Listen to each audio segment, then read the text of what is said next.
Hello అందరికీ welcome back to my YouTube channel. ఈరోజు silver rate వచ్చేసండి 74,000 ఉందండి. కేజీ 74,000 ఉంది. 10 గ్రామ్స్ 740 రూపాయలు ఉందండి. 740 రూపీస్ ఉంది. గోల్డ్ 1 గ్రామ్ ప్యూర్ బిస్కెట్ వచ్చేసి 6,370 రూపాయలు ఉందండి. 6,370 రూపీస్ ఉంది.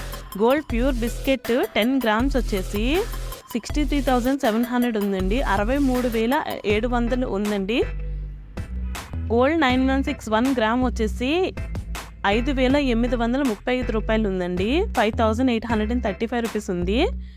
గోల్డ్ 916 10 గ్రామ్స్ వచ్చేసి 58,350 రూపాయలు ఉందండి. 58,350 రూపీస్ ఉంది. ఈసారి నిన్నటితో మనం గోల్డ్ అనేది కంపేర్ చేసుకుంటే నిన్నటికి ఈ రోజుకి గ్రామ్కి 10 రూపీస్ అయితే పెరిగిందండి. అంటే 10 గ్రామ్స్కి మనకి 100 రూపీస్ అయితే పెరిగింది బిస్కెట్కి. ఈసారి 916కి 99 రూపీస్ పెరిగిందండి. పర్వాలేదండి, మరీ అంత ఎక్కువేం పెరగలేదు. 10 గ్రామ్స్కి 100 రూపీస్ అయితే పెరిగింది అంటే పర్వాలేదు, మరీ అంత ఎక్కువ అని చెప్పాల్సిన అవసరం అయితే లేదు. డైలీ ఇలాగే గోల్డ్ రేట్స్ మీకు కావాలనుకుంటే please subscribe to my channel. Thanks for watching.